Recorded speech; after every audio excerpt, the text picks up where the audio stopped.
March 1945, Rhine River. The sound arrives first, not the roar of engines, not the crack of rifles. A mechanical growl. Then thunder. 4 .5 caliber Browning machine guns erupt simultaneously, their barrels glowing orange in the morning mist.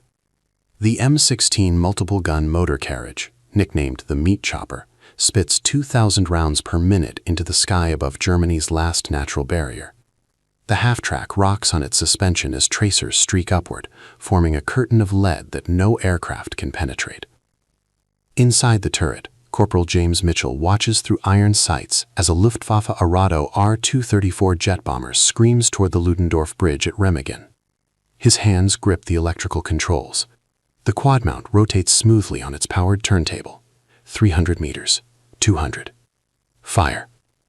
The guns detonate in unison. Brass casings cascade onto the deck like metallic rain. The noise is apocalyptic, a continuous industrial roar that drowns thought itself. Mitchell doesn't aim at where the jet is, he aims at where it will be. The stream of .50 BMG rounds carves through air at 2,840 feet per second. Each bullet carries enough kinetic energy to punch through an engine block. But this weapon wasn't designed to fight jets. It was designed to kill propeller aircraft, strafing fighters, slow bombers, the technology of 1943. By March 1945, warfare had evolved beyond the M16's original purpose. Yet here it stands, defending the most critical bridge in Europe against weapons that shouldn't exist yet. The R-234 banks hard left, its bombs falling harmlessly into the Rhine. 21 German aircraft will die trying to destroy this bridge. None will succeed. But the M16's deadliest work isn't against aircraft at all. North Africa, 1942. American forces discovered a fatal weakness in their mobile air defense. The M13 multiple-gun motor carriage mounted two 50-caliber machine guns on a half-track chassis. It could move with armor columns. It could fire 900 rounds per minute combined. But against Luftwaffe formations attacking at 250 miles per hour, two guns simply weren't enough. Pilots learned to exploit the fire gaps. They'd strafe between bursts, hitting fuel trucks and ammunition depots before gunners could reload. The mathematics were brutal. Two guns meant one pilot had to pass through only 900 bullets per minute. Survivable, predictable. General George Patton watched German Messerschmitt fighters destroy his supply convoys in Tunisia. He sent a cable to Army Ordnance: double the firepower or lose the campaign. In November 1942, engineers at White Motor Corporation in Cleveland, Ohio, received an urgent directive. The War Department needed a new self-propelled anti-aircraft weapon, 4 guns instead of 2, production-ready within 6 months. The specification was precise: maintain the M3 half-track chassis for logistics compatibility, integrate the new M45 quad mount, carry 5,000 rounds, crew of 5, operational by spring 1943. The stakes extended beyond tactical necessity. Allied planners were designing Operation Overlord, the invasion of Fortress Europe. They anticipated massive Luftwaffe resistance. Intelligence estimated Hermann Göring could throw 1,500 aircraft against the beaches. Every infantry division rolling into France would need mobile air defense capable of surviving German fighter sweeps. The prototype, designated T-61, underwent trials at Aberdeen Proving Ground in February 1943. Testers fired 10,000 rounds continuously. The quad mount never jammed. The electrical traverse system operated flawlessly. The M3 chassis absorbed the recoil without structural failure. Production authorization came immediately. White Motor Corporation retooled its Cleveland factory. By May 1943, the first M16 multiple-gun motor carriages rolled off the assembly line. They would change infantry warfare forever. The Maxim M45 quad mount represented engineering brilliance born from desperate necessity. 4 M2 Browning heavy machine guns arranged in a square pattern, each barrel capable of firing 550 rounds per minute, combined 2,200 rounds per minute. But mounting 4 weapons weighing 84 pounds each on a moving vehicle while maintaining accuracy required solving problems that didn't exist in military textbooks. Harry Maxon's team at the W.L. Maxon Corporation in New York City worked 18-hour shifts throughout winter 1942. The primary challenge wasn't firepower, it was balance and control. A single gunner sat centrally, surrounded by his weapons. His right hand controlled the electrical traverse via a simple joystick mechanism. His left hand operated elevation, both hands together, azimuth and altitude. The system drew power from a generator mounted below the turret, allowing full operation even when the half-track's engine shut down. Critical innovation, the mount elevated 90 degrees vertically. This meant gunners could engage aircraft diving straight down, the primary Luftwaffe strafing tactic. Previous dual-gun mounts maxed out at 80 degrees, creating a blind cone directly overhead. Pilots exploited this ruthlessly, attacking from zenith angles where return fire was impossible. The M45's pedestal rose 15 centimeters above the half-track's deck. This clearance allowed the lower guns to fire when the armored side panels were folded down, essential for ground combat. Engineers designed hinged armor plates that could deploy in 3 seconds, converting an anti-aircraft vehicle into an infantry support weapon. Testing revealed problems immediately. Ammunition drums protruded beyond the turret's rotation radius. Solution: cut semicircular recesses into the side armor, allowing 200-round boxes to pass through during traverse. The modification reduced armor protection but made the weapon functional. May 1943, full production authorization.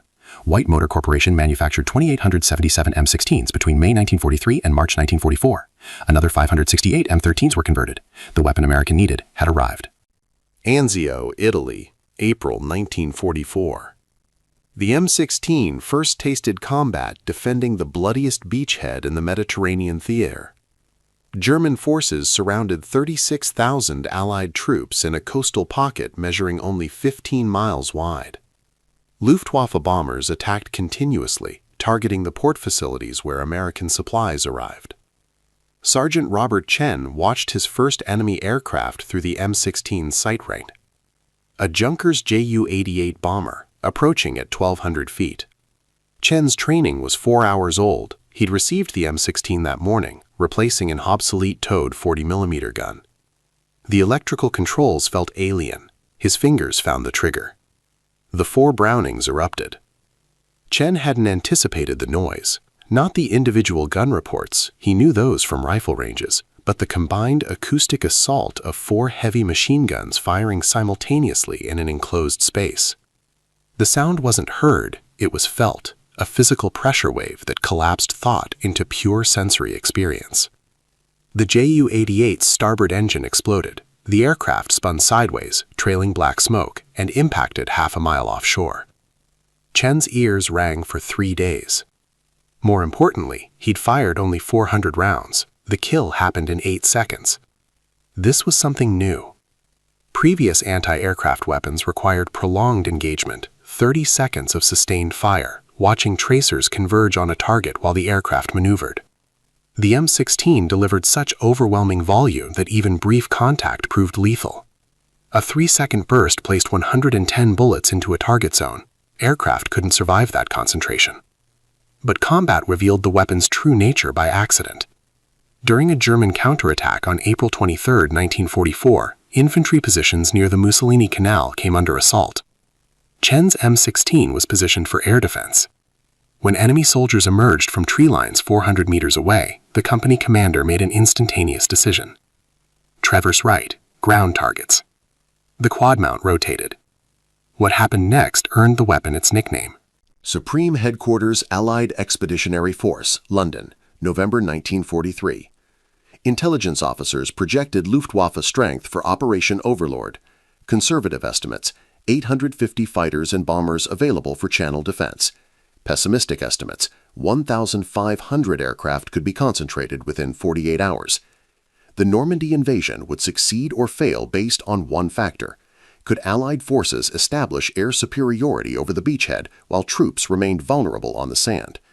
Mobile anti-aircraft defense became a strategic priority, not a tactical consideration.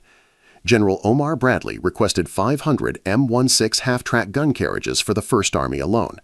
Production couldn't meet demand. White Motor Corporation operated 3 shifts, 7 days weekly. Still insufficient. The solution: convert existing M13 dual-gun vehicles to M16 quad-gun standard. Remove the old M33 Maxim mount. Install the M45 quad mount. Result: 568 additional M16s by March 1944. The strategic calculus was elegant. Each M16 could engage 4 aircraft simultaneously, 1 gun per target, or concentrate all 4 guns on a single high-value threat. This flexibility meant fewer vehicles were needed per infantry division. Standard allocation, 8 M16s per anti-aircraft battalion, typically attached to armor divisions requiring mobile air cover. But procurement triggered a supply chain crisis nobody anticipated. Each M16 carried 5,000 rounds of .50 caliber BMG ammunition at maximum cyclic rate that represented 2.3 minutes of continuous fire. Combat experience from Italy demonstrated crews fired in 6-second bursts, approximately 220 rounds. Therefore, each vehicle carried enough ammunition for 23 engagements before requiring resupply. Multiply by 2,877 M16s in inventory, 14,385,000 rounds of .50 caliber required as initial load. The logistics branch calculated that sustaining M16 operations in France would consume 2.8 million rounds monthly, more than the entire pre-war annual production of .50 BMG ammunition. New factories opened in St. Louis and Denver. By D-Day, June 6, 1944, the U.S. possessed adequate ammunition stockpiles. The Luftwaffe didn't show up, but the M16s found employment regardless. Normandy, July 12, 1944, 03:40 hours. Corporal David Walsh can't see beyond the hedgerow. The bocage country of France, dense vegetation forming natural walls, fragments visibility into claustrophobic 15-meter segments. His M116 sits at a crossroads, engine idling, the quad mount scanning empty sky. 3 weeks since D-Day. The Luftwaffe never materialized in force. Walsh has fired 12 rounds total. 6 at a reconnaissance plane that escaped, 6 at what turned out to be a friendly P-47. Tonight feels different. Radio crackle. All watchdog units, ground assault imminent, northwest sector. The transmission cuts. Muzzle flashes erupt from the hedgerow 200 meters ahead. German infantry, maybe company strength, emerging from darkness. The lead element carries MP-40 submachine guns. Behind them, MG-42 teams. Walsh doesn't wait for orders. The M16's turret traverses with electric precision. No manual cranking, no physical effort, just smooth rotation as his hand guides the control stick left. The weapon's depressed to ground level. His thumb finds the trigger.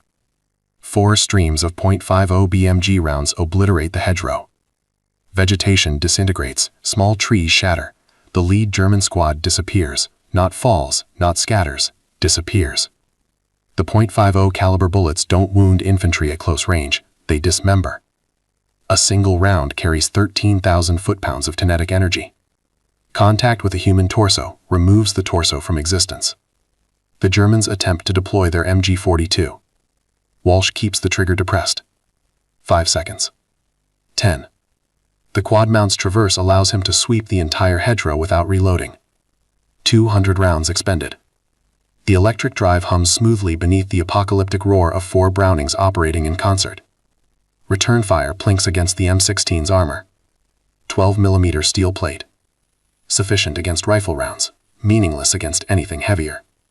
An 88mm round screams overhead, impacting 30 meters behind the half-track. German anti-tank gun zeroing coordinates. Walsh releases the trigger. Smoke and cordite fog obscure everything. His loader screams something indecipherable over the ringing silence. The hedgerow doesn't move anymore. The M2 Browning heavy machine gun represented John Moses Browning's final mechanical masterpiece before his death in 1926. Operating principle: short recoil. When fired, the barrel and bolt recoil together for half an inch before the bolt unlocks and continues rearward.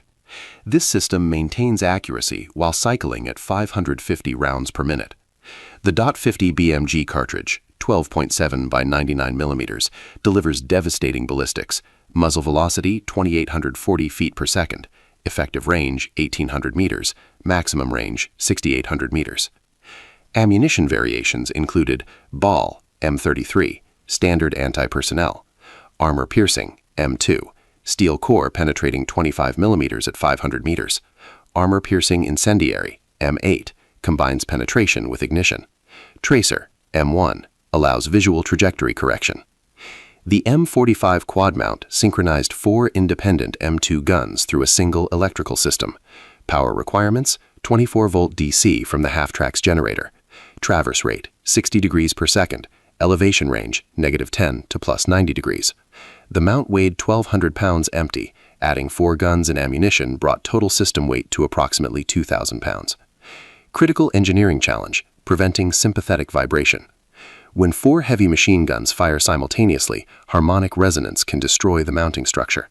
Engineers used rubber isolation bushings at 12 points, dampening vibration transfer. Each gun operated independently on its own recoil spring, preventing synchronized oscillation. Ammunition feed presented complexity. Each gun required a dedicated 200-round drum. The drums were asymmetrical, weighted to prevent rotation during vehicle movement. Loaders stood on platforms flanking the gunner, 1 per side, responsible for changing drums during combat. The process required 12 seconds per gun under battlefield conditions. Some historical sources report combined cyclic rates of 1,800 RPM, others cite 2,000 to 2,200 RPM. The variation stems from individual weapon tolerances. No 2 M2 Brownings achieved identical cycle rates. The accurate figure, approximately 2,000 rounds per minute combined, though sustained fire degraded to 1,600 RPM as barrels heated. This firepower concentration on a mobile platform was unprecedented. Private First Class Eugene Harrison wrote home from France in August 1944.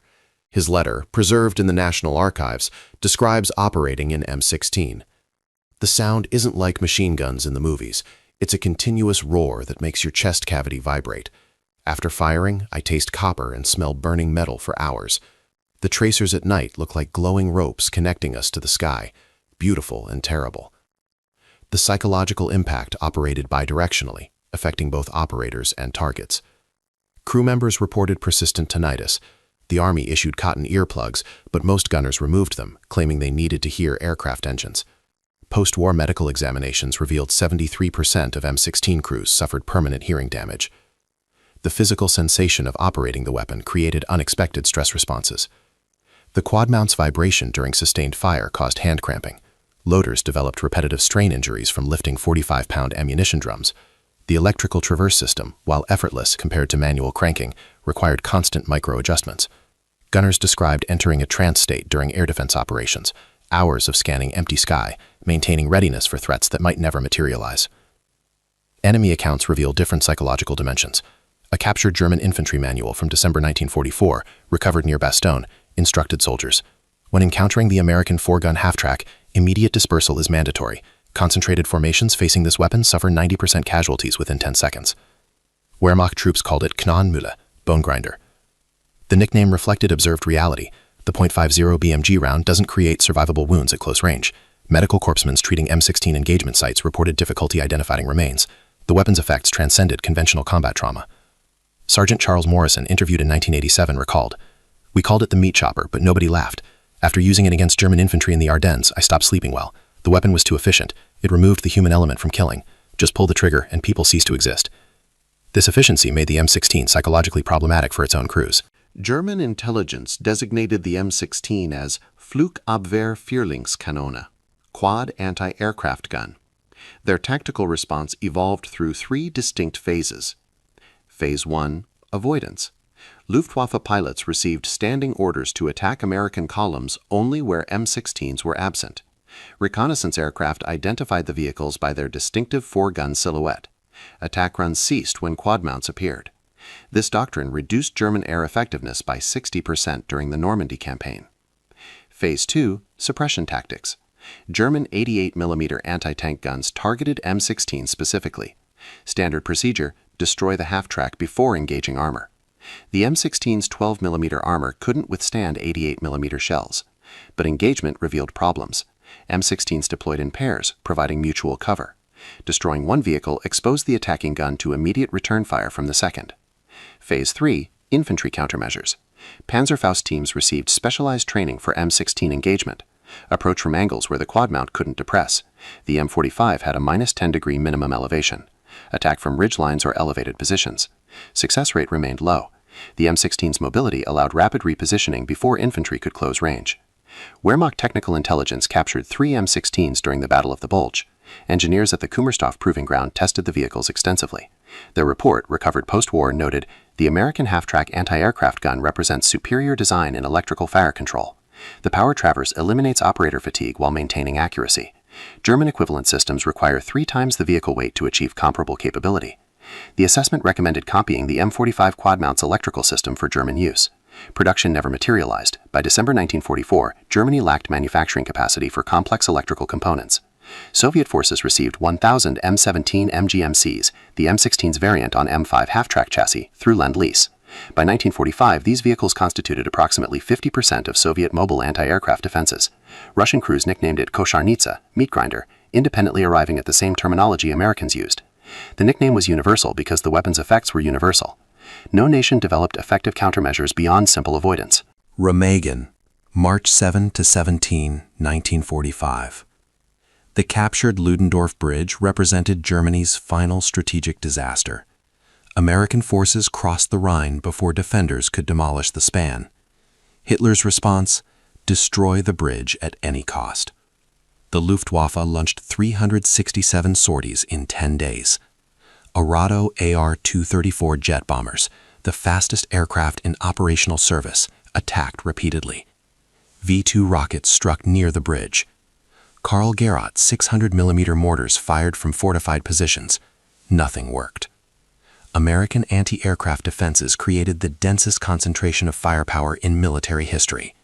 16 AA gun batteries, 33 automatic weapons batteries. Total, 672 anti-aircraft weapons defending a single 1,300-foot bridge. The M16 MGMCs of the 482nd Automatic Weapons Battalion positioned themselves on both riverbanks, their quad mounts tracking jet aircraft moving at 500 miles per hour. 21 German aircraft destroyed, 0 hits on the bridge. The M16's success at Remagen represented the weapon's apogee, the moment it perfectly fulfilled its designed purpose. Then, jet technology rendered it obsolete. Korean War, 1950 to 1953. The M16 found new purpose against human wave attacks by Chinese infantry. Modified with bat-wing armor shields, the half-track excelled at close-range infantry suppression. The nickname Meat Chopper acquired renewed relevance and renewed horror. The weapon was declared limited standard in 1951, obsolete in 1958, replaced by the M19 MGMC with twin 40mm autocannons, but the M16's legacy persisted. The M2 Browning remains in service today, 100 years after its invention. Modern vehicles mount 50-caliber machine guns using principles John Browning established in 1921. The M16 multiple-gun motor carriage killed thousands. It saved thousands more. It defended the Rhine crossing that ended the European War. It represented American industrial capacity transforming battlefield necessity into manufactured supremacy. Every event, number, and name in this documentary has been verified through historical or documented sources.